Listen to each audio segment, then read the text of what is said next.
শাররুল উমুরি মুহদাসাতুহা ওয়া কুল্লু মুহদাসাতিন বিদআ ওয়া কুল্লু বিদআতিন দালালা ওয়া কুল্লু দালালাতিন ফিন্নার। আমরা গতদিন যেখানে শেষ করছিলাম সেখান থেকে শুরু করতেছি। এই বইটার নাম আমরা আগে বলছি, problems Muslim face in today's world. আজকের পৃথিবীতে মুসলিমরা যে সমস্ত সমস্যার সম্মুখীন হন সেই সমস্ত সমস্যা নিয়ে এই বইটা।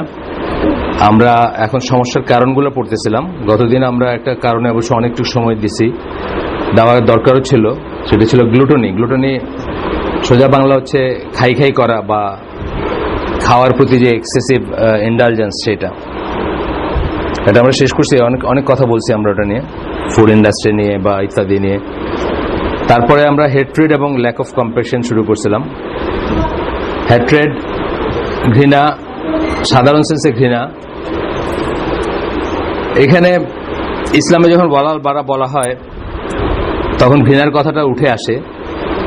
এই ঘৃণাটা এই ভদ্রলোক সুন্দর করে বলছেন যে আমরা আসলে ইসলামে যখন বলি যে ঘৃণা করি একটা খারাপ কাজকে, এটার প্রাথমিক সেন্সটা আসে ডিসঅ্যাপ্রুভাল, মানে আমরা যে জিনিসটা অ্যাপ্রুভ করি না এটা বোঝানোর একটা ব্যাপার আছে। সৎ কাজে আদেশের সাথে মন্দ কাজে নিষেধ অবশ্যই করতে হবে, অর্ধেক করলে আল্লাহর দোয়া কবুল হবে না বা ইত্যাদি অনেক কথা আছে। এটা নিয়ে নানা রকম ডিজাস্টার আসবে, যেটা আসতেছে আমাদের ভিতরে এখন। কিন্তু তারপরেও ঘৃণা বলতে জাস্ট কাউকে অস্পৃশ্য মনে করা বা ওই ধরনের ঘৃণা কিন্তু আসলে না। মানে ইসলামী যখন ঘৃণাটা বলা, ইভেন কাফেরদেরও যখন আমরা বলি যে ঘৃণা করি আমরা, সেটা ঠিক ওই সেন্সে ঘৃণা না, ওটা রাদার আপনি বলতে পারেন ডিসঅ্যাপ্রুভাল। আমরা তাদের জিনিসগুলোকে অ্যাপ্রুভ করি না, তাদের জিনিসগুলোর সাথে আমরা থাকতে চাই না, তাদের ব্যাপারগুলোর সাথে আমাদের কোনো সম্পর্ক থাকুক চাই না, ওইগুলোকে আমরা এড করতে চাই না, ওগুলোকে আমরা পার্টিসিপেট করতে চাই না, অংশ হইতে চাই না। যতই লাগুক চোখে, মানে ইনোসেন্ট লুকিং হোক না কেন, ওইগুলোতে আমরা যাইতে চাই না বা এই ধরনের একটা ব্যাপার আর কি। এটা ঠিক অস্পৃশ্য যে সেন্সে একজন হিন্দু ব্রাহ্মণ একজন হিন্দু নমশূদ্রকে ঘৃণা করে, এইটা ঠিক সেই ঘৃণা না। সো কিছু বলবে নাকি? ছেলেটা বলতে চাই কিছু? কাউকে খুঁজতেছি, এটা ওই ঘৃণা না। যাই হোক, এখন বলতেছেন যে, বা গতদিন আমরা জাস্ট বলছিলাম আপনাদেরকে কু ক্লাক্স ক্ল্যান, ওই আমেরিকাতে কে একটা হোয়াইট সুপ্রিমেসিস্ট গ্রুপ আছে যারা সাদা চামড়া ছাড়া আর কেউ বাইচে থাকুক এটাই ভালো করে চায় না। মানে তারা তাদের ইটা খুব, আমি দেখছি টিভি প্রোগ্রাম খোলাখুলি বলতেছে যে নর্থটাকে তারা পিওর হোয়াইট একটা জোন করতে চায়, সাউথটা দিয়ে দিতে চায় এদের ব্ল্যাকদের। হুপি গোল্ডবার্গ আছে না একজন মহিলা, সে ইন্টারভিউটা নিচ্ছিল। তো এক পর্যায়ে বলতেছে যে সব কালোদের জন্ম নিয়ন্ত্রণ করা উচিত আর সব সাজাদের মানে অনেক অনেক বাচ্চা হওয়া উচিত। মানে সব এক লাইনে কথা আর কি, বুঝছেন না? এই হেট্রেড আমরা কখনোই বোঝাই নাই। এবং আমি একটা বই পড়তেছি এখন, এই বইটাও ইনশাল্লাহ আমরা হালাকায় পড়বো এক সময়, সিভিলাইজেশন অফ ফেইথ। একটা সভ্যতা যেটা ফেইথ ভিত্তিক সভ্যতা, অর্থাৎ ইসলামের যে ইসলাম বেস যে সিভিলাইজেশন ছিল আমাদের বা থাকার কথা ছিল, বা এখন যেটা ডিক্লাইনে বা এসে। ওয়ালাইকুম সালাম। তো ওইখানে যেটা বলতেছেন যে এই কনসেপ্টটাই নাই আর কি, মানে রেশিয়াল লাইনে বা এথনিক লাইনে অথবা জিওগ্রাফিক্যাল ইসে যে হেট্রেডের যে কনসেপ্ট, এই কনসেপ্টটা ইসলামে নাই। খুব সুন্দর বইটা, ডক্টর মুস্তাফা সিবাই, ওনার আরো বই আমি দেখছি, বেশ নাম করা ছিলেন। যদিও আমার যখন জন্ম হয় তখন ইউনিভার্সিটি টিচার, মানে এত সিনিয়র আর কি, ইজিপশিয়ান লোক, মারা গেছেন। তো ওনার এই বইটা খুবই সুন্দর আসলে। আমি মানে ভাবতেছি যে এটাও হালাকায় এখানে হোক বা অন্যখানে আমরা পড়বো ইনশাল্লাহ। আরেকটা হচ্ছে যে মানে খারাপ যে এটা আর কি, একটা বললাম যে একটা ঘৃণা বা একটা ডিসঅ্যাপ্রুভাল, হেট্রেড হচ্ছে আল্লাহর জন্য যেটা, সেটা আপনার ওই ওয়ালাল বারার ওই আয়াতটা, মানে মেইন যে আয়াতটা কোট করা হয় বা দুটা আয়াত কোট করা হয়, সূরা মুমতাহিনার 4 নম্বর আয়াত এবং সূরা ওইটার নাম কি মুজাদিলা, সূরা মুজাদিলার 22 নম্বর আয়াত, এই দুটা আয়াত কোট করা হয়। এই দুটা আয়াতেই এই টাইপের ঘৃণার কথাই বলা হয়েছে, মানে যে ঘৃণাটা জায়েজ অর্থাৎ সেই ঘৃণা হচ্ছে তাদের কুফরের জন্য বা তাদের আল্লাহ বিরোধিতার জন্য। এবং দুইটারই ব্যাকগ্রাউন্ড আছে। একটা তো ইব্রাহিম আলাইহিস সালামকে নিয়ে বলা হচ্ছে যে ইব্রাহিম আলাইহিস সালামের ভিতরে তোমাদের জন্য চমৎকার এক্সাম্পল আছে, যখন তিনি তার লোকদের বললেন যে আজ থেকে তোমাদের আমাদের ভিতরে শত্রুতা, চিরস্থায়ী শত্রুতার সূত্রপাত হলো যতক্ষণ না তোমরা আবার এক আল্লাহর ইবাদতে ফিরে আসো, তাওহীদের উপর ফিরে আসো। এইটা ঠিক আছে, এটা আপনার ভাইয়ের সাথে আপনার হইতে পারে, আপনার আব্বার সাথে হইতে পারে। অন্য আয়াতটা যেটা বললাম সূরা মুজাদিলার আয়াতটা বাপ ছেলের ব্যাপার ছিল। আবু উবায়দা ইবনুল জাররা নিজের বাবাকে হত্যা করছিলেন বদরের যুদ্ধের সময়, এবং তার কর্মকাণ্ডটাকে সঠিক করেই এই আয়াতটা নাজিল হয়, সূরা মুজাদিলার 22 নম্বর আয়াত যেটা। তো এটা ঠিক আছে, কিন্তু এটা বলতেছেন যে এই যে সেকেন্ড যেটা আমরা মানে খারাপ ধরনের যে অপছন্দ করা বা ঘৃণা করা যেটা আর কি হেট্রেড, সেটার ব্যাপারে আমরা এটার রুট রিজন বলতেছেন যে এটা শুরু হয়েছিল কবে?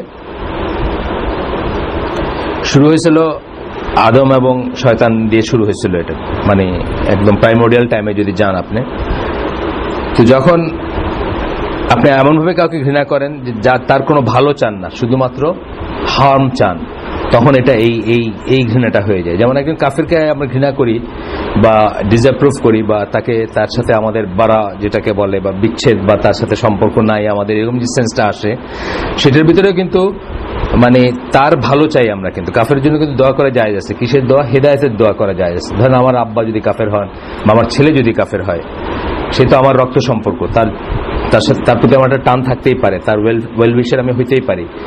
এবং সেই ওয়েলউইশিংটা মানে কতটুকু আপনার ওয়েলউইশার হইতে পারি যে তার হেদায়েত হোক, সে ইসলামে চলে আসুক, সে মুসলিম হোক, এটা কিন্তু আমরা যে কোনো সময় যে কারোর জন্য চাইতে পারি, একদম খারাপ থেকে খারাপতম লোকের জন্য চাইতে পারি। কিন্তু অন্য হেট্রেডটা বলতেছেন যে ধ্বংস চাই আমরা, কোনো অবস্থাতে তার কোনো ভালো চাই না, তার কোনো হেদায়েত চাই না। যেমন বললাম কু ক্লাস ক্লানের কথা বললাম, যে তারা কি বলতেছে যে মানে ব্ল্যাক বা নন হোয়াইটদের বাচ্চা কাচ্চা প্রোডাকশন বন্ধ করে দিতে হবে, আর হোয়াইটদের যেন বেশি বেশি করে বাচ্চা নেয়। মানে এটাতে কি চাচ্ছে? সে এক্সটিংশন চাচ্ছে, নন হোয়াইটদের এক্সটিংশন চাচ্ছে, যে এরা এক্সটিংক্ট হয়ে যাক দুনিয়া থেকে, না থাকুক দুনিয়াতে, এবং হোয়াইটরা শুধু থাকবে, এরকম একটা চিন্তা ভাবনা করতেছে। যাই হোক, এরপরে এটা বলতেছে যে এটা একটা ডিজিজ, এটা স্পিরিচুয়াল টাইপের ডিজিজ। আরো একটা ছোট্ট কথা আছে এখানে, সেটা হচ্ছে যে আপনি একজন মানুষকে এমন পর্যায়ে ঘৃণা করলেন যে তার এক্সিস্টেন্সটা নিয়ে আপনার প্রশ্ন তুললেন, যে এই লোকটা পৃথিবীতে থাকার কি মানে আছে, বা পৃথিবীতে কেন থাকবে। এই পর্যায়ে কিন্তু যাওয়া উচিত না। ঘৃণাটা কেন যাওয়া উচিত না আমি বলতেছি, মানে এটা কম্পেশনটাও আপনার এই পর্যায়ে যাওয়া উচিত না। ঘৃণা, এবং এখানে কি পড়ছি আমরা? Hatred, lack of compassion. Compassion মানে হেট্রেডের উল্টাটা, মমতা, মায়া, করুণা, দেখলে মায়া লাগা, এটা হচ্ছে কম্পেশন। এটা আপনার থাকবে, কিন্তু হেট্রেড এবং কম্পেশন দুইটারই কিন্তু একটা লিমিট থাকা উচিত। হেট্রেডের যেন আপনার এমন হেট্রেড না হয় যে ইস আল্লাহ এই লোকটাকে কেন সৃষ্টি করছেন, এরকম কথা কিন্তু বাইর হয়ে যেতে পারে আমাদের মুখে। মানে আপনি দেখতেছেন খালি ইভিল। আজকে হঠাৎ করে দেখলাম এরশাদ শিকদারের কথা আসছে অনেক পরে, হঠাৎ করে কোথা থেকে এরশাদ শিকদার মনে আছে, খুলনার সেই লোকটা হঠাৎ করে কই থেকে তাকে কবর থেকে খুঁড়ে তারা বাইর করছে, বাইরে বলছে প্রত্যেকটা খুন করার পরে সে নাকি গোসল করতো দুধ দিয়া, তাই আজকে উঠছে এসে। এই লোকটা যেমন ধরেন, এই লোকটার এমন কিছু চরিত্র ছিল যেই জন্য মানে তাকে অত্যন্ত ঘৃণা করার কথা বা অত্যন্ত খারাপ লাগার কথা অনেকেরই ছিল, বা অনেকেরই থাকতে পারে, সেটা বা আমারও থাকতে পারে। কিন্তু আমি যদি এটা না বলি যে ইস আল্লাহ লোকটাকে কেন সৃষ্টি করছেন, এই তখন কিন্তু আপনার লাইনটা ক্রস করে ফেললেন, আল্লাহর ডিগ্রি মানতে পারলেন না, এবং এটা কিন্তু সর্ট অফ এক ধরনের শিরকের পর্যায়ে চলে গেল, ডিপেন্ডিং অন আপনার ম্যাগনিটিউডটা কি। কম্পেশনটা কিন্তু একই জিনিস, কম্পেশনও আপনার একটা লিমিট থাকতে হবে। আমরা যে বলি যে সবকিছু আল্লাহর আমলের নিচে হওয়া, ভালোবাসা, প্রেম ভালোবাসা, আমরা বলি যে সকল ভালোবাসা আল্লাহর ভালোবাসার সাবসেট হইতে হবে, ওই রকমই কিন্তু কম্পেশন ব্যাপারটা। যেমন আপনার রাস্তায় আজকের দিনে দেখবেন, শুক্রবার তো ভিক্ষাটে, তো দেখবেন যে ওই গড়ায় ভিক্ষা করতেছে, লিমস কাটা একটা লোক, আপনার মায়া লাগলো, আপনার 5 টাকা 10 টাকা দিলেন, ফাইন, কোনো সমস্যা নেই, আপনার মায়া লাগতেই পারে যে এই লোকটা এইভাবেই করতেছে, আমি গাড়িতে আসি বা আমি রিক্সা থেকে নামলাম, আল্লাহ আমাকে কত ফরচুনেট করছেন, লোকটা কত আনফরচুনেট আছে দিলেন। কিন্তু যখনই আপনার মনে হলো যে আল্লাহ কেমন জাত, যে এই লোকটাকে এইরকম একটা কষ্টের ভিতরে রাখছেন, বা কেমন কম্পেশন বা কেমন মার্সি আল্লাহর, তখনই কিন্তু আপনি লাইন ক্রস করে ফেললেন। এবং তখনই আপনি ফেল করে গেলেন একটা সোজা কথা।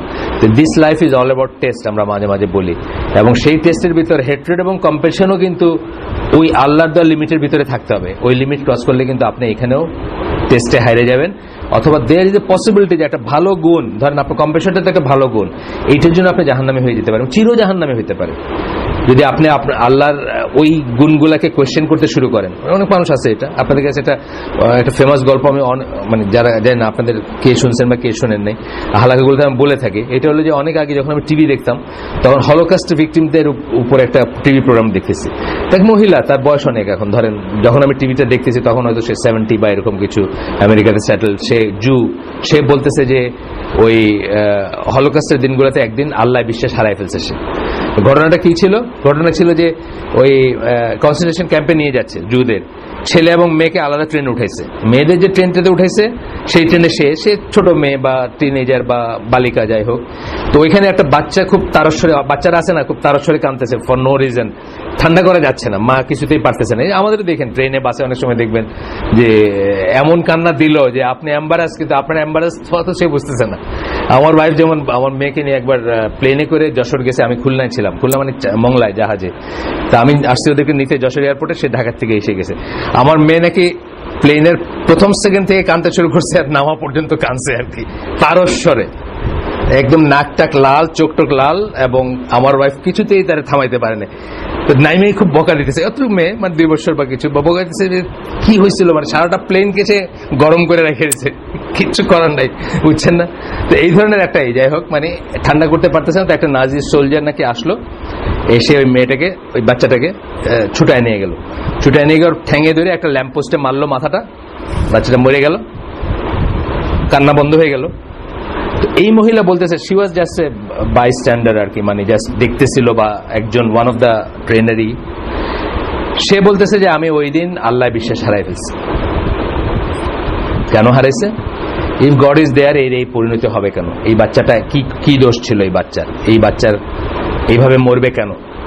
জীবনই ধারণ করে নাই এখনো, সে মরবে কেন ইত্যাদি। ঠিক আছে, এটা হইতেই পারে কখনো কার হইতে পারে যার ভিতরে তাওহীদের বুঝ নাই।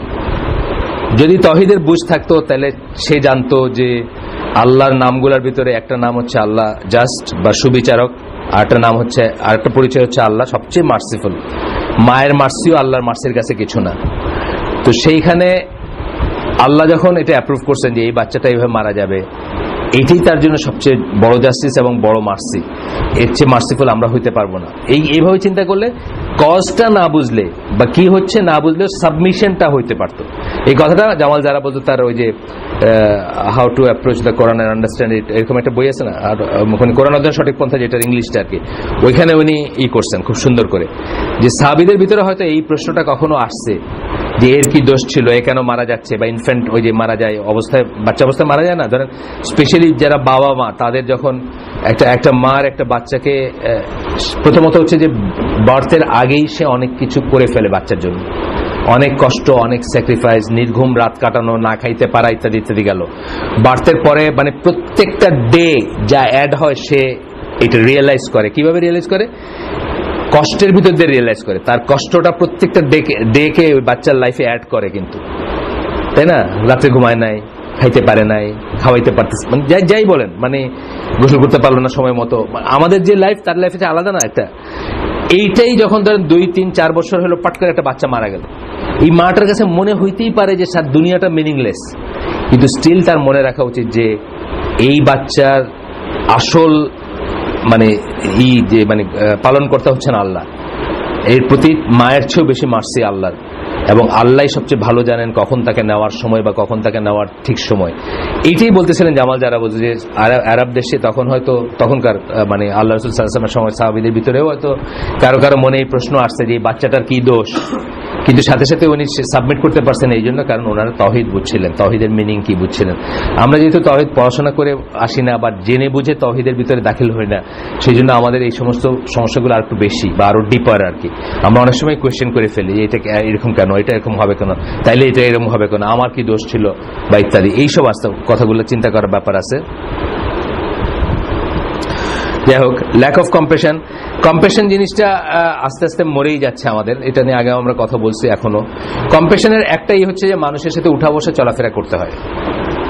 কম্প্যাশন এমনি এমনি আসমান থেকে আসে না, তাই না?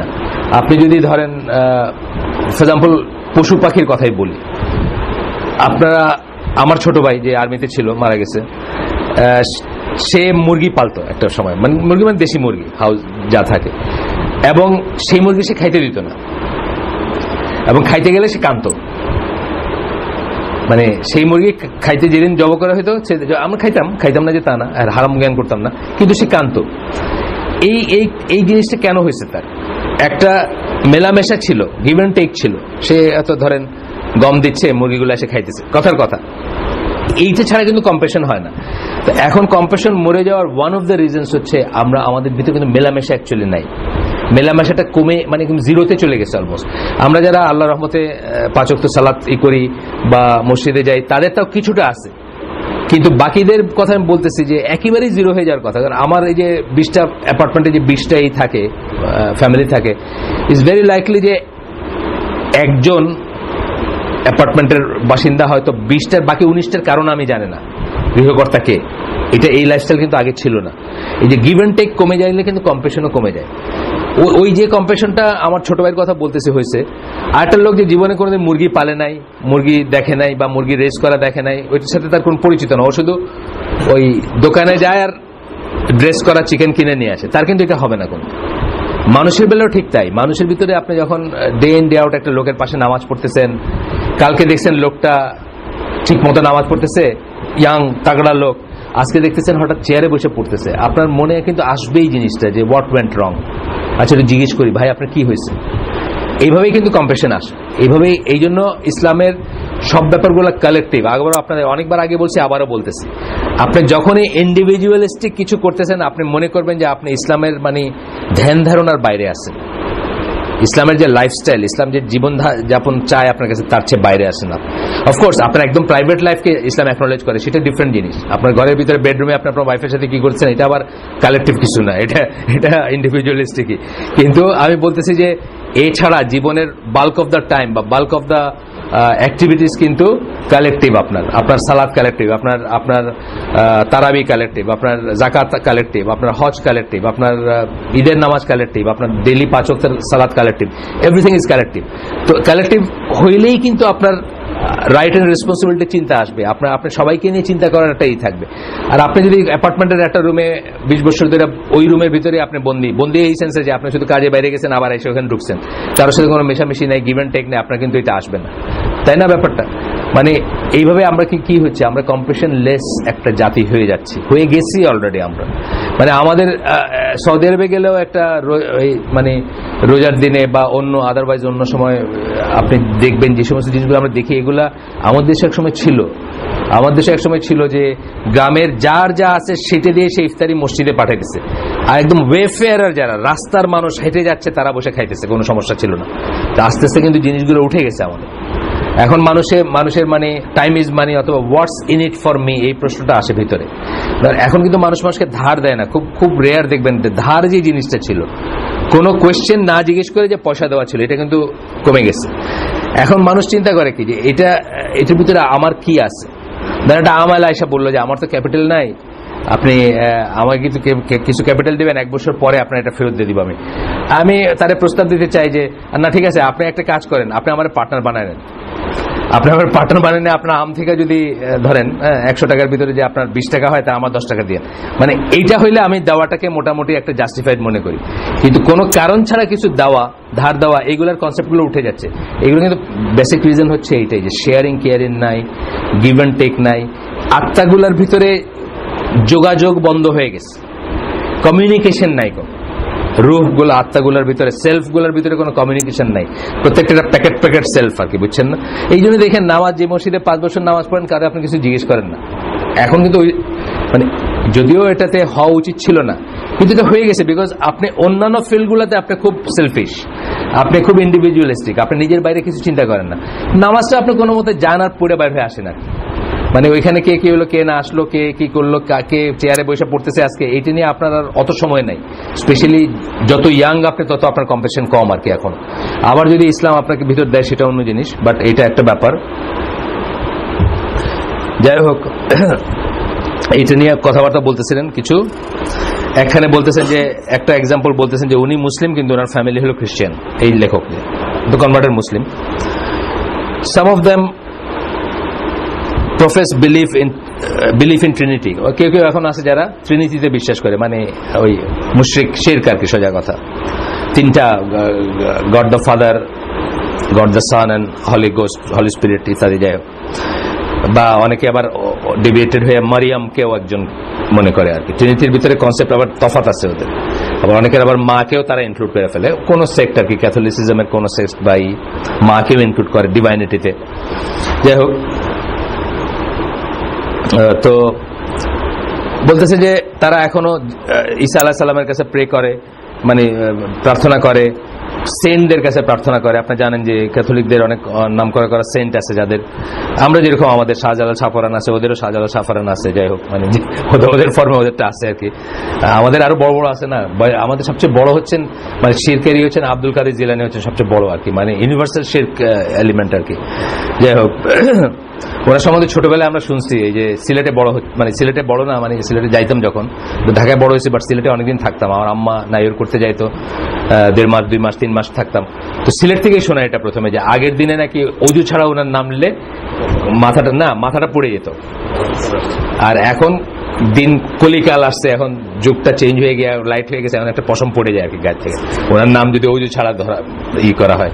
যেখানে আল্লাহর নাম অজু ছাড়া নেওয়া কেউ নিষেধ করছে না, নিষেধ করে না, কিন্তু আল্লাহর নাম অজু ছাড়া নেওয়া কিন্তু নিষেধ না, পার্টিকুলার 2-1টা অবস্থাতে না করা হয়েছে, টয়লেটের ভিতরে বসে আছেন বা ইত্যাদি জিনিস। তারপরে এটা নিয়ে বিতর্ক আছে, এটাও কেউ মনে করেন হারাম, কেউ মনে করেন মাকরু, কেউ মনে করেন মানে নেওয়াটাকে কেউ মনে করেন মানে হারাম এবং মাকরু। আর মানে ধরেন অজুর সময় আপনার টয়লেটে আছেন, এইখানে মানে নিতে পারবেন কি না পারবেন এটা নিয়ে বিতর্ক আছে বা খেলাফ আছে, দুইটা মত আছে। বড় স্কলারদের ভিতরে 2 মত আছে। আব্দুল আজিজ বিন বাজ মনে করেন আপনি যেহেতু উনি এটাকে ফরজ বা ওয়াজিব মনে করেন বিসমিল্লাহ বলাটা ওযুর, সুতরাং উনি মনে করেন যে টয়লেটে হইলেও নিতে হবে এটা। মুহাম্মদ বিন সালেহ আল উসাইমিন এটাকে সুন্নাত মনে করেন, সুতরাং উনি মনে করেন টয়লেটে নিতে পারবেন না আল্লাহর নাম। মানে কোনটার প্রায়োরিটি বেশি আর কি, সেটাতে আসতেছে জিনিসটা। যাই হোক, তো এখন বলতেছে যে পেন্টিং ইমেজ, আপনার যদি চার্চে গেছেন নাকি, বড় কোনো চার্চে গেছেন, আর অনেক ছবি টবি, সুন্দর সুন্দর ছবি, বিশাল বিশাল সব ছবির ব্যাপার আর কি, বড় সাইজের ছবি, মা বাচ্চা বা ইসের মানে ঈসা আলাইহিস সালাম বাচ্চা কোলে মায়ের, অথবা উনি নিজে মানে এইটুক চুল এবং ব্লন্ড এবং চোখ নীল, বুঝছেন না। আমি সবচেয়ে সুন্দর চার্চের একটাতে গেছিলাম, মিডল্যান্ডে কভেন্ট্রি ক্যাথেড্রাল বলে, এটা খুব নাম করে। এটা সেকেন্ড ওয়ার্ল্ডের সময় ভেঙে গেছিল, আবার রিবিল করছে আর খুব ভাব, আপনি গেলে দেখবেন এর ভিতরে ভাবের একটা আছে আর কি, মানে ইন্ডিউস ভাব আর কি। তো ওইখানে এইসব দেখবেন আর কি, যে এই ছবি মূর্তি ইত্যাদি সব। যাই হোক, তারপরে বলতেছেন now I can show them from their own Christian Bible where it says that these are the worst sins a human can commit. তাদের বাইবেল থেকে আমি দেখাইতে পারবো যে এই কাজগুলো যেগুলো তারা করে থাকে খ্রিস্টিয়ানরা, এগুলো হচ্ছে সবচেয়ে জঘন্য পাপ, মানে তাদের মতেই সবচেয়ে জঘন্য পাপ, এটা আমি দেখাইতে পারবো।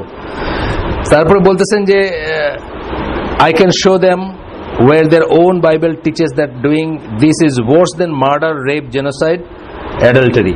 এই সব কটা হলো কবিরা গুনাহ, কিন্তু মার্ডার, রেপ, জেনোসাইড সব কবিরা গুনাহ।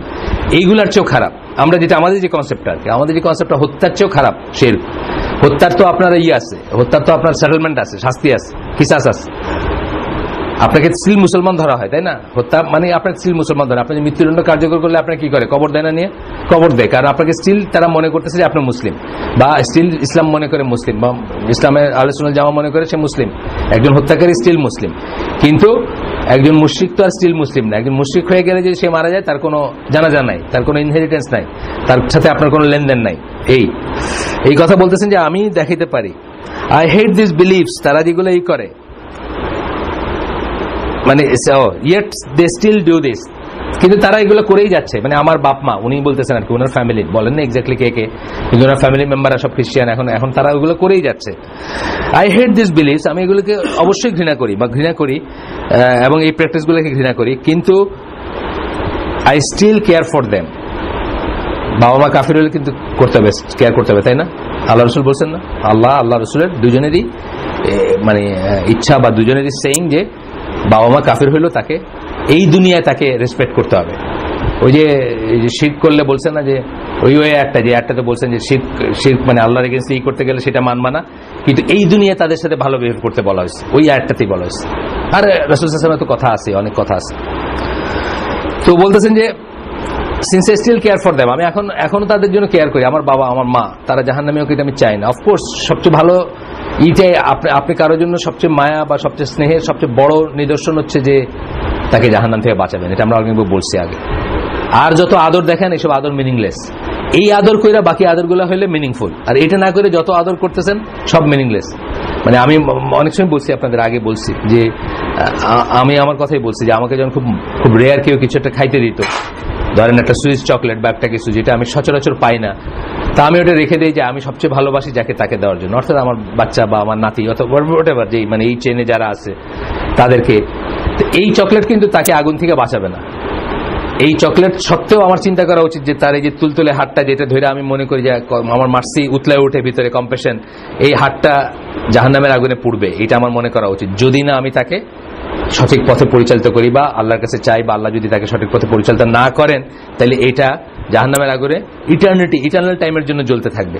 তাহলে আমার উচিত ছিল ওই লাইনটা আগে চুজ করা, যা করলে তাকে আমি ওখান থেকে বাঁচাইতে পারতে পারি বা চেষ্টা করতে পারি। এই চকলেটের চেয়ে ইম্পর্টেন্ট ছিল ওইভাবে মায়াটা দেখানো, ওইভাবে স্নেহটা দেখানো, ওইভাবে কম্পেশনটা দেখানো। এইটাই উনি বলতেছেন যে আরেকভাবে বলতেছেন যে I still care for them, আমি তাদের জন্য কেয়ার করি, আমার বাবা মা তারা বা whatever. I want them to stop doing these actions and to accept Islam, আমি চাই যে তারা এই সমস্ত কাজগুলো করা বন্ধ করে দেয় এবং ইসলাম গ্রহণ করুক। এবং আমি জানি যে ইসলাম এবং আমার ভিতরে, নিজের কথা বলতেছেন যে আমার ভিতরে ইসলাম, উনি ওনার কথা বলতেছেন যে আমার ভিতরে ইসলাম কত বড় চেঞ্জ আনছে, এবং আমি চাই যে তাদের ভিতরে এটা ঘটুক। উনি নিজে মুশরিক ছিলেন, উনি রেভারেন্ড কি জানি ছিলেন, রেভারেন্ড মানে ধর্মযাজক ছিলেন, সেখান থেকে উনি চেঞ্জ হয়েছেন, ওনার ভিতরে কি চেঞ্জ আসছে, উনি চান যে বাবা মার ভিতরে এই চেঞ্জ আসুক। আপনার এটা কিন্তু সব কনভার্টদের একটাই, আপনি দেখেন, আমি দেখছি সব কনভার্টদের, এই যে আমাদের একটা কনভার্টের বিয়ে গেলাম না, তার কিন্তু মনের প্রাণের ইচ্ছা যে তার বাবা মা মুসলিম হোক। এই আপনি গেলেন যেদিন, ওই দিন আর কি, সবসময় সে কিন্তু সে হোপ ছাড়ে না, এবং সে এটাতে একটা মিশন যে এদেরকে ই করা। তো কনভার্ট যারা হয় তাদের কিন্তু আমি আরো পড়ছি, যারা আল্লাহর জন্য হয়, মেয়ের জন্য ছেলের জন্য হইলে ওটা অন্য কথা, মানে প্রেমের জন্য হইলে এটার কথা আমি জানি না। তা আল্লাহর জন্য যারা কনভার্ট করে তারা কিন্তু সবসময় চায় যে তার বাবা মা বা নিয়ারেস্ট ওয়ান্স হোক আর কি। একজন মহিলার কথা আমি বলি, আপনাদের সাথে বলছি, শেয়ার করছি আগে, আমিনা সিলমি। উনি যখন মুসলিম হন, ওনার সবাই, উনি ম্যারিড ছিলেন, সবাই ওনাকে ছেড়ে গেছে, কিন্তু পরবর্তী 16 বছরের ভিতর প্রত্যেকে মুসলিম হয়ে ওনার কাছে ফিরে আসছে, যারা তাকে ছেড়ে গেছিল, ইনক্লুডিং হার হাজব্যান্ড। তার মা আসছে প্রথম, কিন্তু তারপরে তার হাজব্যান্ডও ফিরে আসছে মুসলিম হয়ে। মানে 16 বছরের ভিতরে সবাই ফিরে আসছে, কিন্তু যখন উনি প্রথম করছেন সবাই তাকে ছেড়ে গেছে। তো এই যে ব্যাপারটা কনভার্টদের এটা থাকে, কিন্তু ভিতরে থাকে, কারণ তারা বুঝে শুনে হয় ইসলাম গ্রহণ করে, এই জন্য তাদের থাকে। তখন বলতেছে যে আমি তাদের জন্য সেটাই ভালোবাসি যেটা আমি আমার জন্য ভালোবাসি, উনি বলতেছেন। এবং যা কিছু আমাকে খুশি করে, আমাকে আনন্দ দেয়, আমাকে ভালো ফিলিং দেয়, অর্থাৎ আল্লাহর পথে আমি আসছি, আমি তাদের জন্য সেটা চাই। এবং I know that many of the issues with which they struggle would be solved by implementing the sunnah, এবং তারা এই যে ওয়েস্টার্ন লাইফে যে বা ওয়েস্টার্ন ওয়ার্ল্ডের লাইফে যে স্ট্রাগলগুলো ডে ইন ডে আউট, এগুলো যদি তারা ইসলামে দাখিল হতো, যদি তারা সুন্নাহ মোতাবেক চলতো, তাদের সলভ হয়ে যেত। যেমন ধরেন উনি একটা পরবর্তীতে বলবেন, মানে একটা জায়গাতে উনি এটা করছেন যে একটা সাজেশন দিচ্ছেন যে আমেরিকাতে তো আপনি জানেন যে প্রতি 3 মিনিটে ছিল, এখন আমি জানি না অবশ্য, প্রতি 3 মিনিটে একটা রেপ হচ্ছে, এরকম একটা স্ট্যাটিস্টিক ছিল এক সময়, এখন হয়তো 19-20 হইতে পারে, আমি জানি না, খবর রাখি না আমি। তো উনি বলতেছেন যে এটার মানে মানে মানে বড় বাল্ক একটা সলিউশন হয়ে যেত, সবাই যদি শুধু ইসলামিক খ্রিস্টান হয়ে, কাফের হয়ে, যদি শুধু ইসলামিক ড্রেসিংটা অবলম্বন করতো, ছেলে এবং মেয়ে দুইটাই বলতেছে। এই যে ওয়ান ওয়ে একওয়ে ট্রাফিক তা না, ছেলেদের ড্রেস বসে দেখছেন না ওইখানে, বা আমার দেশেও এটা সলভ হয়ে যেত, মানে যদি সবাই শুধু ইসলামিক অ্যাটায়ারটাই করতো, কাপড়গুলো যদি গ্রহণ করতো। যাই হোক, এটা আপনি জানেন তো বোধহয়, একটা ওই যে লেখা দিয়েছিলাম আমরা একবার, ঢেকে চলাতে আনন্দ, ফ্যাশনের কথা বাদ দাও। স্টেলা হোয়াইট একটা মহিলা, কেন্টের মহিলা, সে খ্রিস্টান, সে কাফের ক্যাথলিক খ্রিস্টান, কিন্তু সে হিজাব নেকাব পরে ইংল্যান্ডের রাস্তায় ঘুরে। কেন? তার লাইফ খুব সহজ, মানে রাত্রের মেকআপ উঠায় সকালে 1.5 ঘন্টা ধরে 2 ঘন্টা ধরে মুখ ঘষা আবার ধুইয়া আবার মেকআপ দিয়ে তার বাইরে যেতে হয় না, বুঝছেন না? তারপরে রাস্তায় ঘাটে তারা সম্মান করে, তারা কেউ টিজ করে না, তারে মানে মন্তব্য করে না, এটা করে না ওটা করে না। ইসলামী পরিবেশে গেলে সে বলে যে লন্ডনের ওই ইসলাম পল্লী যেগুলা ইস্ট লন্ডন বা ওইসব জায়গায় যদি শপিং এ যায় সে অলওয়েজ ডিসকাউন্ট পায়, বাসে তার সিট ছেড়ে দেয় মানুষে, সে কিন্তু একদম পার কাফের আর কি, কিন্তু সে বলতেছে সে খুব এনজয় করে তার ইসলামিক ড্রেসটা। তো এটা এটা এটা উনি আরেকভাবে অনেকেই বলে কিন্তু এই কথাটা। নিউজিল্যান্ডের এক মুসলিম আর আমি দেখছি এই যে সাউন্ড ভিশনে একটা ছিল ওনার, উনি নিউজিল্যান্ডার হোয়াইট, উনি বলছেন যে আল্লাহ বিশ্বাস করে না করে ওটা তো আছেই, কিন্তু মানে প্র্যাগমেটিক রিজনে সবাই ইসলামী করা উচিত, প্র্যাকটিস গুলো করা উচিত। প্র্যাগমেটিক রিজন মানে প্র্যাকটিক্যাল লাইফের ইসের জন্য, প্র্যাকটিক্যাল লাইফের মঙ্গলের জন্য। যাই হোক, তো এখন উনি বলতেছেন যে এরকম বলে তারপরে ইসের কথা বলতেছেন যে আল্লাহ রসুলও যে এরকম চাইছেন, তার চাচার ব্যাপারে আল্লাহ রসুল চাইছেন যে চাচারা যেন মুসলিম হয়। তারপরে ওমর এবং ওমর বিন খাত্তাব এবং আবু জাহেল এই দুজনের ব্যাপারে যিনি দোয়া করছেন যে আল্লাহ তারা যেন ইসলামে আসে, যেন স্ট্রেংথ হয় ইসলামের বাই হয়। এটা সুন্নাত থেকে উনি বলতেছেন যে এইটা যদি আমরা যদি দরজাটা বন্ধই করে দেই আর খালি এই ঘৃণায় চলে যায় যে আমরা তাদের এক্সটিংশন চাই বা তারা, বুঝছেন না, মানে তাহলে তো আমরা এইগুলোর স্কোপ কোথায় দেয়? আল্লাহ রসুল যদি ধরেন ওমর রাদিয়াল্লাহু আনহুকে মেরেই ফেলতে চাইতেন তখনই, তাহলে তাকে পাইতেন কোথায়?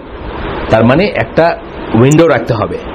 হেট্রেডটা মানে ওই হেট্রেড না যে একেবারে irrespective of his crime or তা কি করতেছে না করতেছে তাকে শেষ করে দেয়, সেটা না। আচ্ছা, আমরা পড়তেছি প্রবলেম পড়তেছি, আমাদের প্রবলেমগুলোর কারণ পড়তেছি, প্রবলেম না প্রবলেমের কারণ পড়তেছি, এই একটা একটা করে আসতেছে। এইটা একটা কারণ ছিল, হেট্রেড, কম্প্যাশন না থাকা, এটা একটা কারণ ছিল, এটা থেকে প্রবলেম হয়, এটা একটা কারণ ছিল।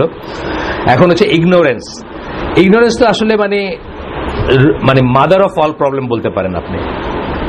যত সমস্যা আপনার জীবনে আসে, আপনি একটা একটা করে একদিন খাতা কলম নিয়ে বসেন, বসা মানে আপনার 10 বিগেস্ট সমস্যা আপনার জীবনেরই করেন, দেখবেন যে এর পেছনে মেন কারণ হচ্ছে যে এই 10 আসপেক্টে ইসলামের কি ছিল এটা আপনি ফলো করেন নাই, আর ফলো না করার মেন কারণ ছিল যে আপনি এটাকে ওইভাবে জানেন নাই। যেমন ধরেন ওই যে মহিলার উদাহরণ দিলাম যিনি আল্লাহ বিশ্বাস হারাইছেন, ওনার প্রবলেমটা কি ছিল? উনি তাওহীদ নিয়ে ওনার কোনো জ্ঞান ছিল না। যদি তাওহীদ নিয়ে ওনার জ্ঞান থাকতো তাহলে উনি আল্লাহকে আরেকভাবে দেখতেন, উনি আল্লাহকে একটা মানুষ হিসাবে দেখতেছেন। আসলে আমাদের মুশকিল হইলো আমরা আল্লাহকে নিজের মতো করে ভাবি। আর আমি একটা বই পড়তেছি এখন, ইবনুল জাওজি, এটা আমরা এখানে পড়বো ইনশাল্লাহ। ওইটা হচ্ছে আপনার ডিস্টার্বার্স অফ দ্য হার্ট। ওইখানে উনি বলতেছেন তখনকার 597 উনি মারা গেছেন, 597 হিজরিতে মারা গেছেন উনি। তখনকার দিনের কথা বলতেছে যে প্রিচাররা মানুষকে বেশি আকর্ষণীয়, মানে মানুষের কাছে বেশি আকর্ষণীয় করে তুলতে ইসলামকে শুধুমাত্র ভালো ভালো কথা আর মার্সির কথা শুনাইতেছে, ভাবটা এরকম যে আল্লাহ সবই মাফ করে দিবেন, ব্যাপারটা তা না। আসলে ওইখানে উনি একসময় বলতেছেন যে আসলে আল্লাহর গাদাব বা রেতটাকে আমরা আমাদের রেতের মতো মনে করি। আমাদের কি হয়েছে, একটা লোকের উপর রেগে গেছি, খুব রাগ আমাদের, হঠাৎ দেখলাম যে লোকটার ধরেন বিছনায় পড়ে গেছে, অসুখ, হার্ট অ্যাটাক হয়েছে, আমাদের মনটা গলে যায়। আল্লাহর রাগটা কিন্তু এরকম না, মার্সিটাও এরকম না, রাগটাও এরকম না। আল্লাহর রাগে যে পড়ে, Allah doesn't care what happens to him. তারপর আল্লাহর রাগ যখন কারো উপর পতিত হয়, আল্লাহ ডাজন্ট কেয়ার তার আর কি হইল, আর অ্যাবসলিউট রাগ ওইটা, বুঝছেন না? আমাদের মতো না, আমরা মানুষের মতো চিন্তা করতে গিয়ে কিন্তু সবকিছু মানে গুবলেট পাকায় ফেলি। আমরা মনে করি যতই যাই করি না কেন আল্লাহকে আমাদের জাহান্নামে দিবেন। আল্লাহ তো বলছেন যে ওই যে 99 মানুষের দিচ্ছেন বা অন্য ইসের ভিতরে দিচ্ছেন, সৃষ্টির ভিতরে, আর 1% দিচ্ছেন আর 99% মার্সি তার কাছে রয়ে গেছে। অথবা ওইটা বলছেন যে এই যে হুনাইনের যুদ্ধের সময় রাসূল সাল্লাল্লাহু আলাইহি ওয়াসাল্লাম একটা মহিলাকে দেখায় বলছে, মহিলা তার বাচ্চা পাইতেছিল না, যখন পাইছে খুঁজে তখন জড়ায় ধরে চুমা দিতেছে আর এই করতেছে। তো সাহাবীদের দেখেছেন যে এই মহিলা কি তার বাচ্চাকে কখনো আগুনে ফেলতে পারবে? যে না, সম্ভবই না। এটা আল্লাহর মার্সি এর চেয়ে বেশি। তাতে কি হয়েছে? তাতে কি আল্লাহ মানুষকে আগুনে ফেলবেন না? অবশ্যই ফেলবেন। আমরা তো জাহান্নামের বর্ণনা শুনতেছি, কারা যাবে, তাদের কি হবে, সব শুনতেছি না?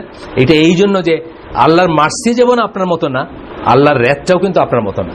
আপনার রাগ হইলে একসময় পানি হয়ে যায়, আল্লাহর রাগ কিন্তু এইভাবে পানি হওয়ার কথা না। সুতরাং আমরা যেন এটাকে ভয় করি। ইবনুল জাওজির বইটার কথা হচ্ছে যে আমরা মার্সি আশা করব, চাবো, সব ঠিক আছে, আল্লাহর মার্সি খুব বেশি, তাও সব ঠিক আছে, কিন্তু আল্লাহকে যেন টেম্পার না করি আর কি, মানে টেস্টে না ফেলি যে দেখি আমারে কি জ্বালাইতে পারবা নাকি তুমি, এটি যেন মনে না করি। আল্লাহ ডাজন্ট কেয়ার কে জ্বললো বা না জ্বললো, আল্লাহর আসে যায় না। আপনার ইবাদতেরও দরকার নেই, আপনার জান্নাত জাহান্নামেরও আল্লাহর দরকার নেই। আল্লাহ ডাজন্ট কেয়ার যখন আপনি লাইনটা ক্রস করবেন। এইটা নিয়ে পুরো বইটা এটা নিয়ে লেখা।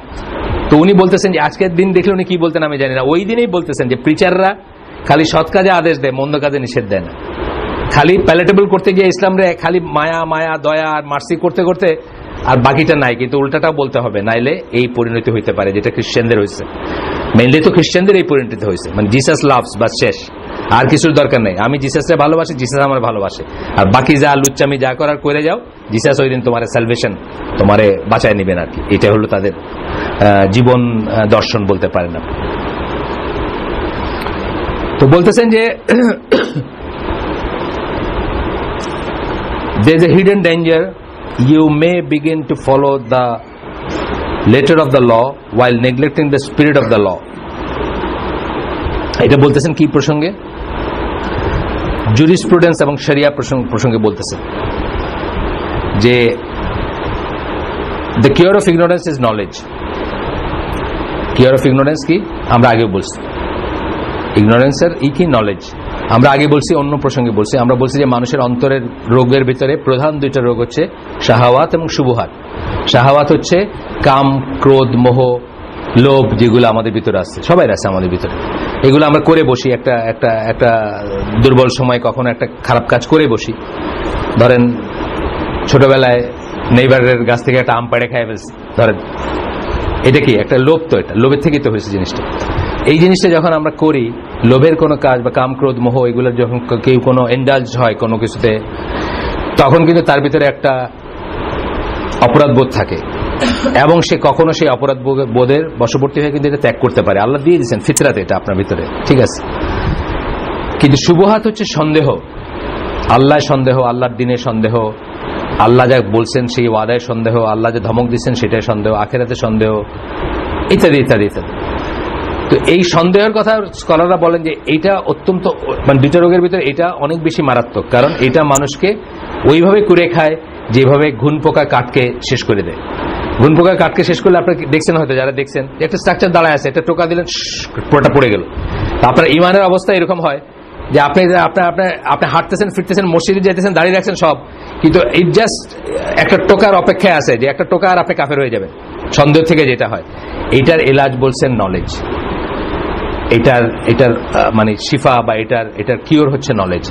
নলেজ ছাড়া কিছুতেই যাবে না। এই জন্য তখন যেই লাইনে আপনার সন্দেহটা হচ্ছে বা আসে মনে, শয়তান আপনাকে এই করে, সেই লাইনে আপনি অনেক পড়াশোনা করবেন এবং যারা জানে তাদের কাছে যাবেন এবং এটাকে নিরসন করবেন, এটাকে নিয়ে চলবেন না, এটাকে মানে সুইপিং বিলো দ্য কার্পেট এইভাবে মানে হজম করে নিয়ে চলবেন না। তাইলে একদিন আপনি সালমান রুশদি বা যারা কাফের হয়ে গেছে, মুসলমান নাম নিয়ে, মুসলমান বাপমার ঘরে জন্মায়, তাদের মতো হইতে পারেন আর। কারণ এগুলো তো একদিনে হয় না, আস্তে আস্তে আস্তে আস্তে হয়, আর একদিন টিপিং মোমেন্টে আপনি পৌঁছে যাবেন যেদিন আপনি বলবেন ধুর আমি আল্লাহ বিশ্বাস করি না।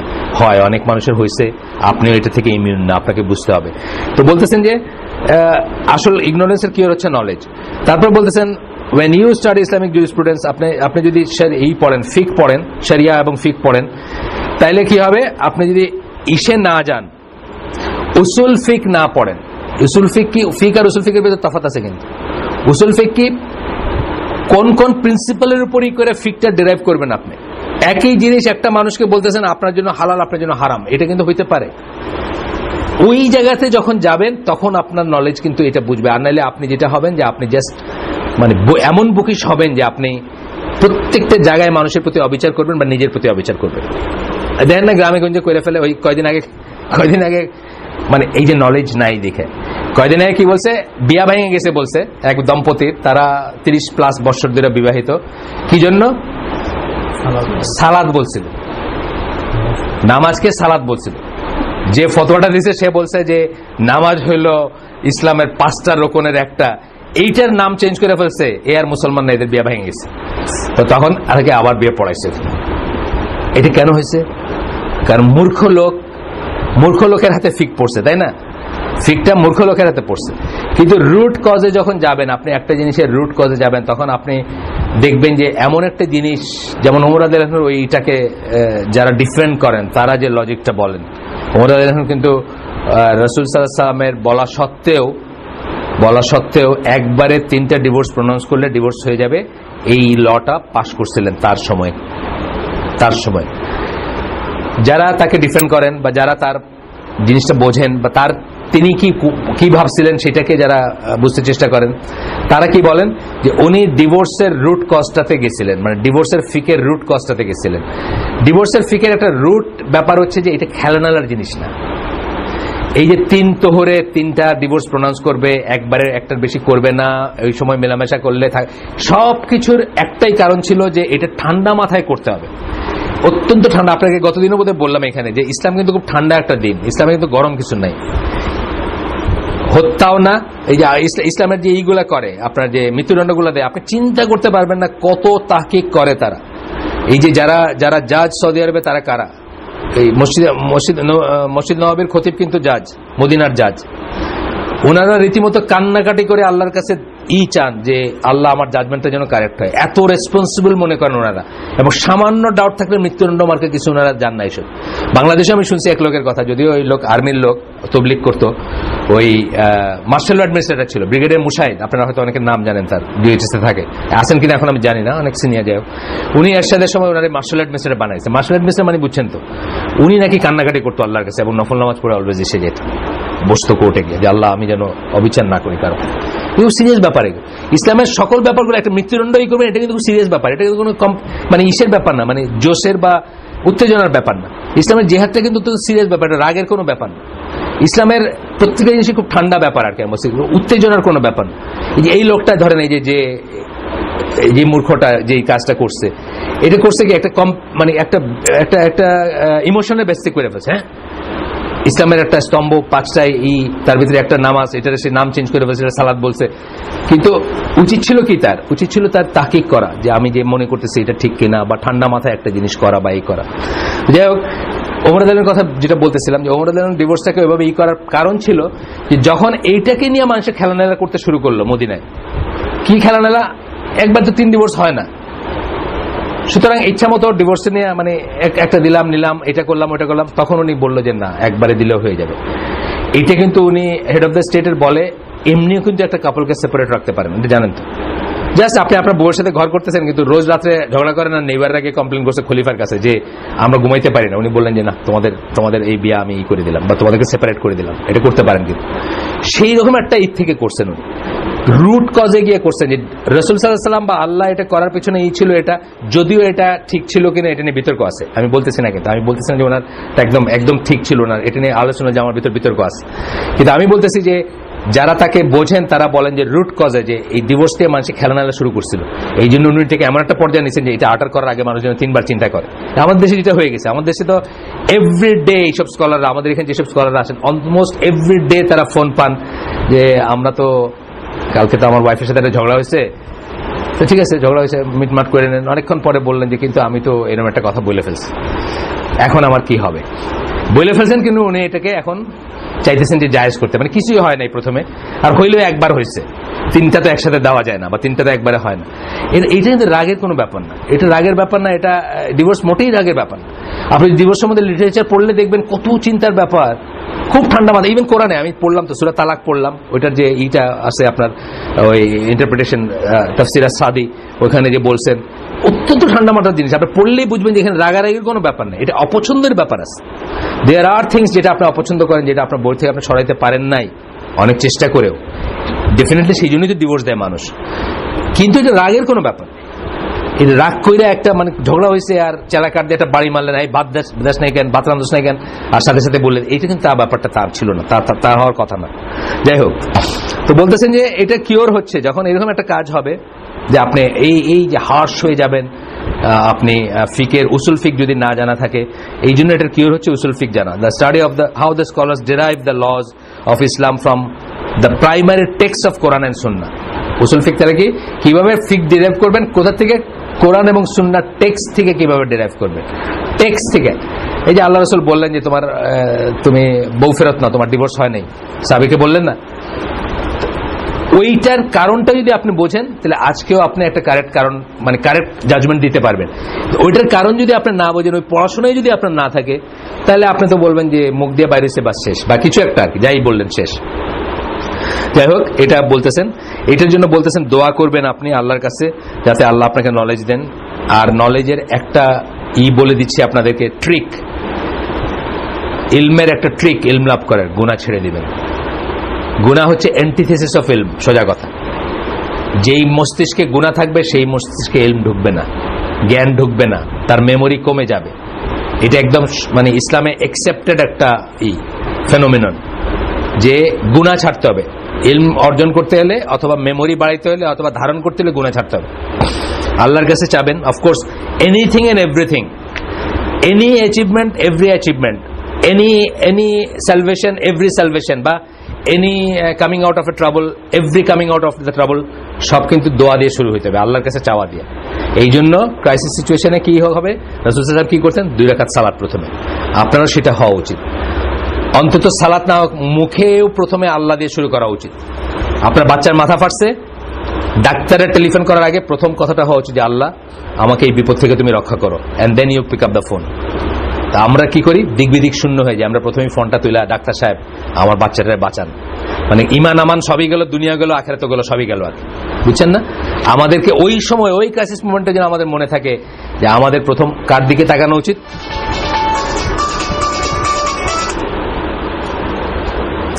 আমাদের প্রথম উচিত ছিল আল্লাহর দিকে তাকানো, আল্লাহর কথা চিন্তা করা, আল্লাহর স্বর্ণাপন্ন হওয়া, আল্লাহর কাছে চাওয়া, এন্ড দেন বাকিটুকু শুরু করা উচিত ছিল।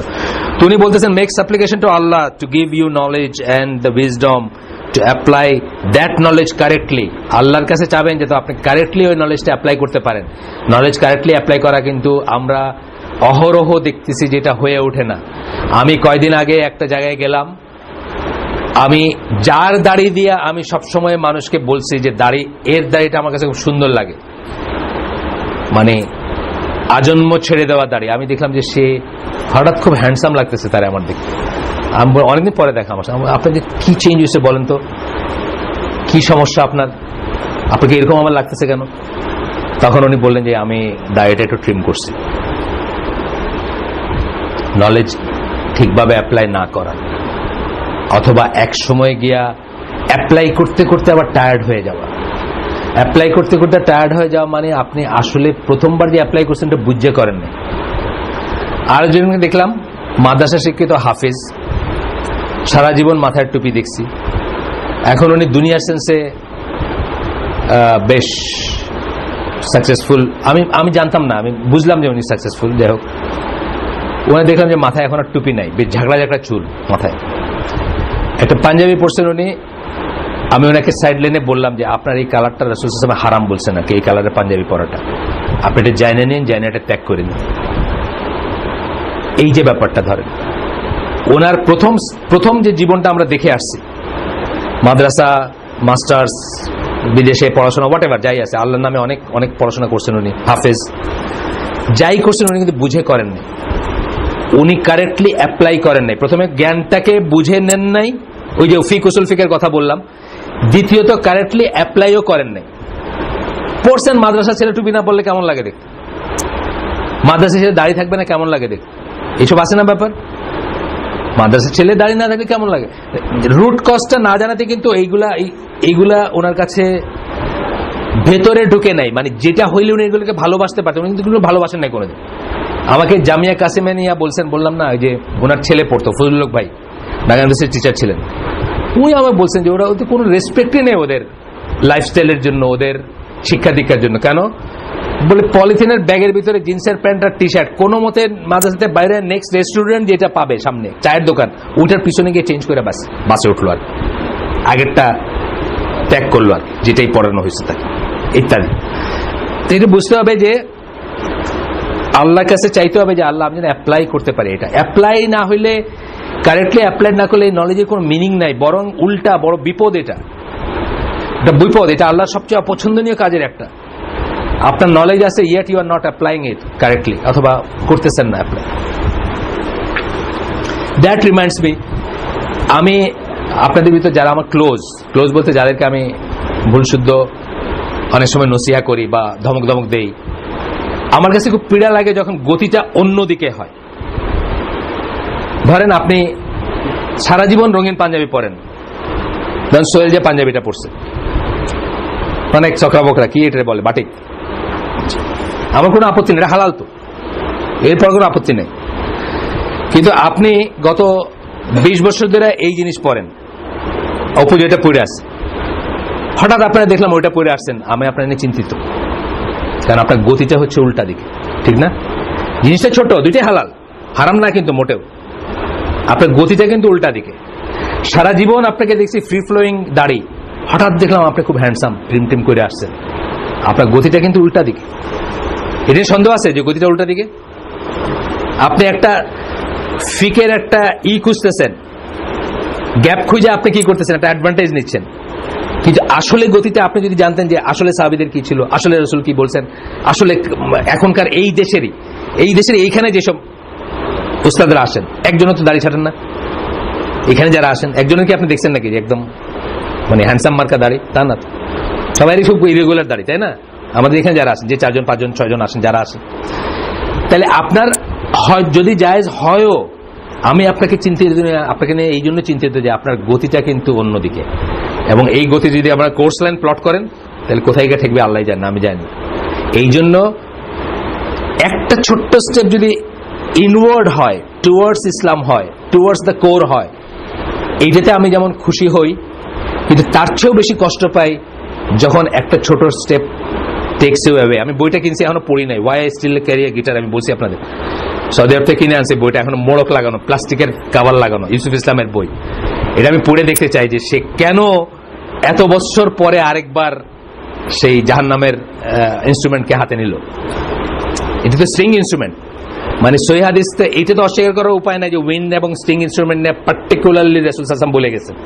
অন্যগুলা যদি মাফ কইরেও দেই, আপনার ধরেন জল তরঙ্গ আরো কি কি আছে না মানুষে বাইর করছে, এইগুলা জায়েজ হইতে পারে আর কি, জল তরঙ্গ জায়েজ হইতে পারে, আপনার আরো কি বাটি বাটি বাইরে আওয়াজ হয়তো, তারপরে আরো কি আছে আপনার ওই যে টাম্বুরিন না এটার নাম, এরকম ঝুনঝুনি, ওই যে হ্যাঁ ঝুনঝুনি এগুলা জায়েজ হইতে পারে বইলা অনেকে মানে ফাঁক বাইর করতেছে। কিন্তু গিটারটা এটা তো স্ট্রিং ইনস্ট্রুমেন্ট, উনি কিন্তু বই লিখে ফেলছেন why still carry a guitar. আমি এখন পড়ি নাই, ধরি নাই, মানে প্রায়োরিটিতে ওটা এখনো আসে নাই, কিন্তু এইটা আমাকে অত্যন্ত কষ্ট দিচ্ছে, আমার স্বজন হারানোর চেয়েও কষ্ট দিচ্ছে। আমি প্রথম যেদিন শুনছি যে ইউসুফ ইসলাম ইজ এগেইন রেকর্ডিং মানে এই কাফের অ্যারেঞ্জমেন্টের রেকর্ডিং, আর মুসলিম অ্যারেঞ্জমেন্ট তো উনি রেকর্ডিং করছেনই, ওনার ওই যে নাসিদ টাসিদ গুলো আছে না, বাট ওগুলোতে কোনো উইন্ড স্ট্রিং ইনস্ট্রুমেন্ট বা কোনো হারাম ইনস্ট্রুমেন্ট ছিল না, সব প্রিকশন, মানে যাই হোক ওই মন্দই। দ্যাট মেক্স মি ওয়ারিড যে মানে খুব লুজলিও হারামের সাথে সম্পর্ক থাকা এটা কত ডেঞ্জারাস। মানে হারাম, মানে উনি যে নাসিদ গুলো আমি হারাম বলতে পারবো না, কিন্তু একটা জিনিস কমন আছে না, দুইটাতেই সুর আছে, দুইটাতেই যা যা আছে আর কি।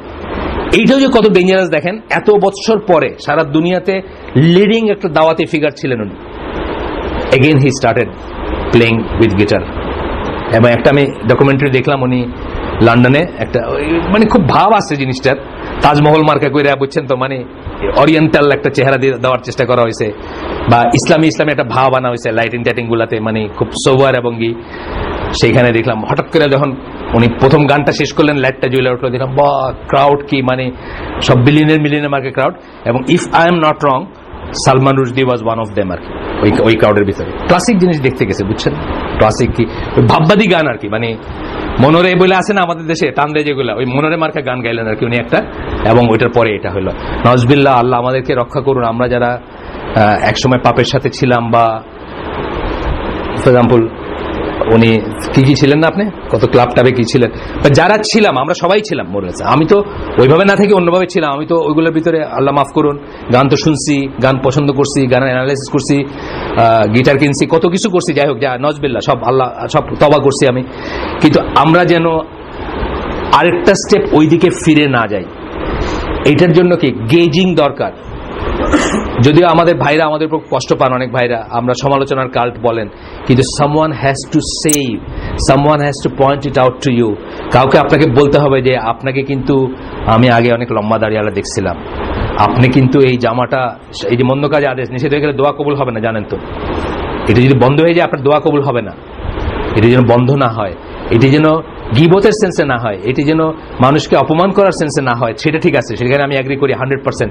কিন্তু এইটা যদি বন্ধ করে দেন, আপনি যদি না বলেন যে ভাই আপনাকে তো কোনোদিন আমি এই গেরুয়া রঙের পাঞ্জাবিতে দেখি নাই, মানে যেটা একটা বুদ্ধর, আমি নিজে ওই যে আমার ওয়াইফ নিয়ে একবার বেড়াইতে গেছিলাম রাঙামাটিতে, হঠাৎ দেখলাম কি ওই দিন ছুটি কঠিন চিবর দান একটা কি জানে আছে তাদের, মেয়েরা এক রাইতের ভিতরে কাপড় বানায়া ভিক্ষুদেরকে দিবে আর কি। তো ওই কাপড়ের মানে থানকে থান বানাইতেছে আর কি, এটা মানে একটা উৎসব, বানানোটাই উৎসব আর কি। আপনি দেখবেন hundreds of people are making এই ওই জিনিস, এই কাপড়টা গেরুয়া রঙের। আমি ওই কালারই পরে আছেন উনি, ওনাকে বললাম আমি যখন, উনি বললেন যে এইটাই বলছেন নাকি আর একটু লাইট একটা কাপড়, বললাম না পুরো একটা রেঞ্জ বলছে আর কি।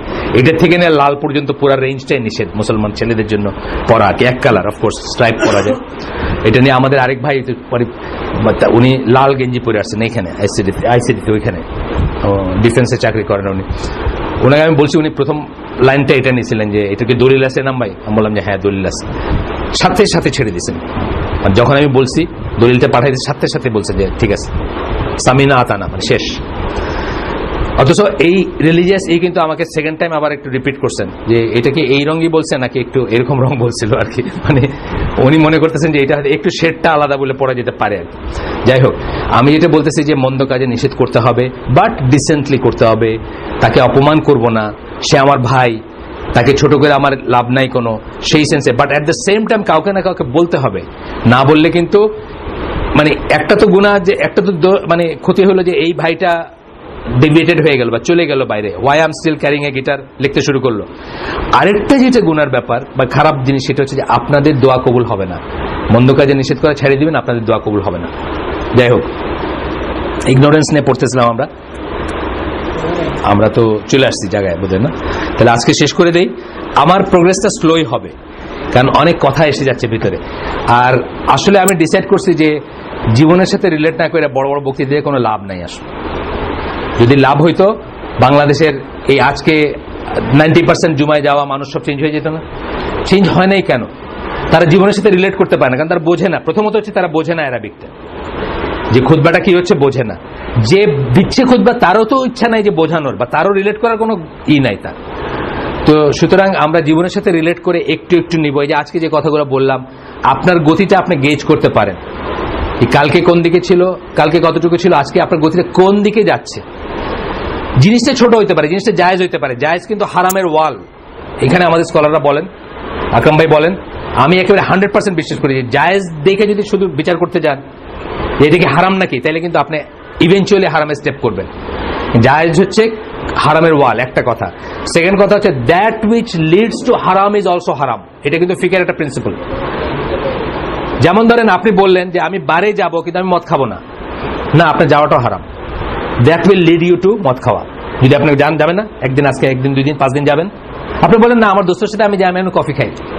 আছে জার্মানিতে বারগুলোতে কফি সার্ভ করে, জার্মানিতে আপনি বারে কফি বিস্কুট চা খাইতে পারেন, মানে মদ না খেয়েও থাকতে পারেন। কিন্তু আপনি 5 দিন কফি খাইলেন, 6 নম্বর দিন মনে হইতে পারে যে দেখি স্পার্কলিং কি জানি বলে, এটা নাকি খাইতে বেশ মজা, মানে ওইটা আসলে মদের মতো না, ওইটা আসলে বলে স্পার্কলিং ওয়াইন, কিন্তু টেস্টটা নাকি সফট ড্রিঙ্কের মতো, একটু দেখি একটু টেস্ট করে দিলে হইতেই পারে আপনার মনে। এইভাবেই তো হয় মানুষের, এইভাবেই মুসলমান মদ খায় না। ওই যে দেখলাম স্কটল্যান্ডে কার নমিনেশন বাতিল হয়েছে, মুসলমান ছেলে, সিলেটি ছেলে, মদ খাইছে দেখে, মদ খায় গাড়ি চালাইছে দেখে তার নমিনেশন বাতিল হয়েছে। এইবার এই যে ইলেকশনটা হয়ে গেল, তো সে মুসলমানের ছেলে না, সিলেটি ছেলে, আব্দুল আলী মার্কা কিছু একটা নাম আর কি, খেতুমেতুর নাম। কিন্তু ওইখানে গিয়ে সে এমনই স্মার্ট হয়েছে যে ব্রিটিশরা আবার তারা টলারেট করতে পারলো না, এমনই মদ খাইছে যে ব্রিটিশরা তারা টলারেট করতে না পারে, তার নমিনেশন ক্যান্সেল করছে। তা আল্লাহ আমাদেরকে বোঝার তৌফিক দেন। সুবহানাকাল্লাহুম্মা বিহামদিকা আশহাদু আল্লা ইলাহা ইল্লা আনতা আস্তাগফিরুকা ওয়া আতুবু ইলাইক। আসসালামু আলাইকুম ওয়া রাহমাতুল্লাহি ওয়া বারাকাতুহু।